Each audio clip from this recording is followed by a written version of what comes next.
Take Me for a Ride, Coming of Age in a Destructive Cult, by Mark Laxer, reading by Mark Laxer.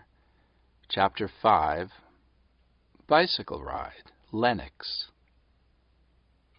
The weather had cleared since I had started pedaling west from Walden Pond 5 days before, but headwinds continued to press both the doggy carrier and bicycle trailer, as if I were tugging a parachute.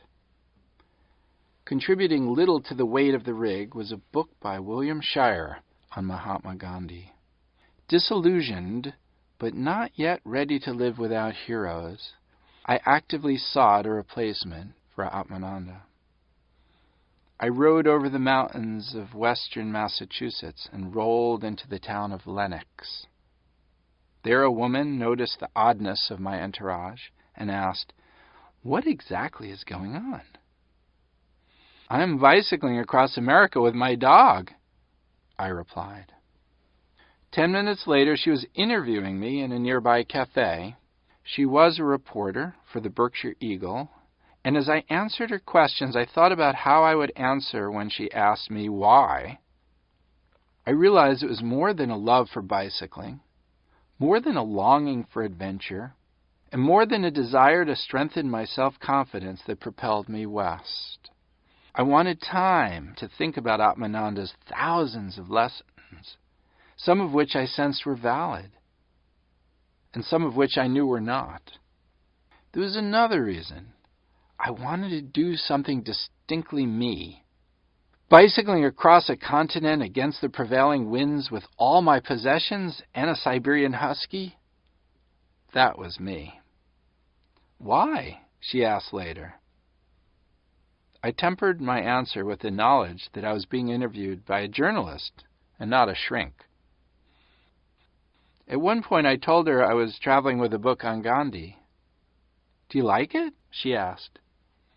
While reading the book, I felt proud that Gandhi had been deeply influenced by Thoreau's essay, Civil Disobedience.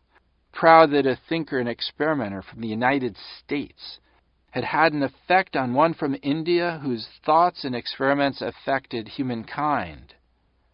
But it was more than pride which attracted me to Shirer's Gandhi, a memoir. Gandhi's dream of helping the masses reminded me of Atmananda's seeming interest in making millions of people happy. While Gandhi wielded influence over 2/3 billion people as he helped India secure independence, never did he grow twisted by the enormity of his own power. Never did he betray the public trust. Though Atmananda eloquently described the balance between the spiritual and the mundane, I knew from years of first-hand experience, yet found it difficult to admit that a Mahatma Gandhi he was not. "I like the book very much," I replied. "Would you like to meet Shirer?" she offered.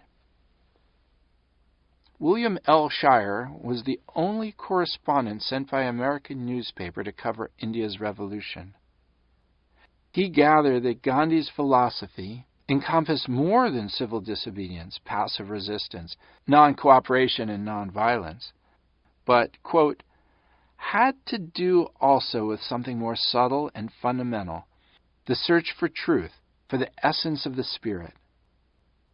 Insights such as this made him seem particularly suited to investigate so complex and sensitive a matter as India's social, political, and spiritual ferment.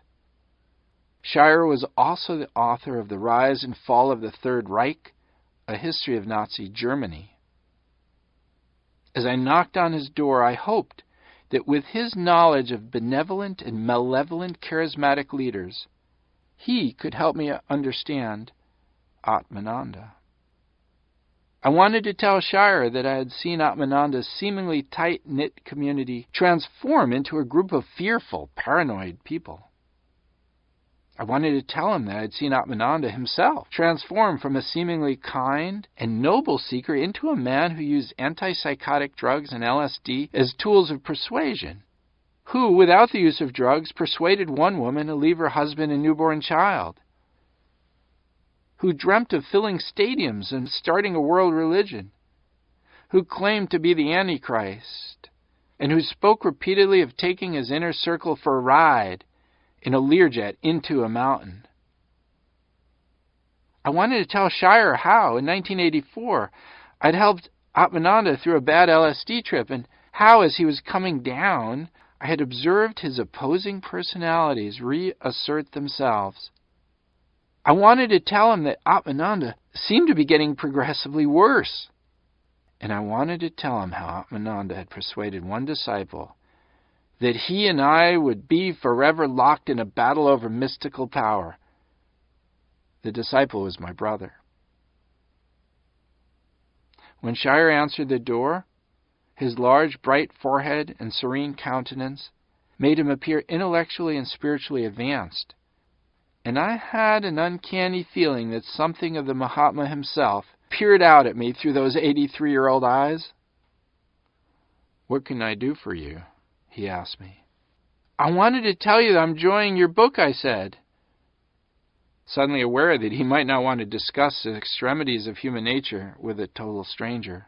I told him about the bike trip, his book on Gandhi, and the reporter. But he was busy preparing for a lecture tour of Russia and had no time to talk. I thanked him, got back on my bicycle, and left. I pictured Shire as a young man, contemplating the life and lessons of Mahatma Gandhi. I also pictured him observing uniformed men with swastikas bent on genocide. I imagine him accepting both good and bad in people, for only by cultivating acceptance did I imagine him harvesting peace. But I realized, as I pedaled north, that I would have to learn to distinguish between the nurturing and noxious roots Atmananda had sown in my mind without Shire's help. This was something I'd have to do for myself. I continued to ride toward Pittsfield, Massachusetts, with Frank, a childhood friend. Tall, with messy red hair, he was an expert car mechanic, though he never made much money.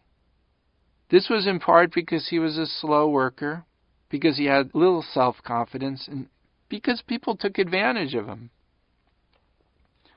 "How's work going?" I asked him. "Okay, I suppose." I knew he was making less than $6 an hour. "Have you thought about looking for a higher-paying job?" I asked. He shrugged. "You know, you're being ripped off." He shrugged again. We had been through this conversation before.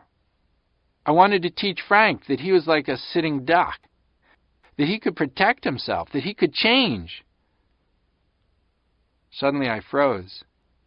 I remembered that Atmananda had taught us that we were like sitting ducks, that we could protect ourselves, that we could change.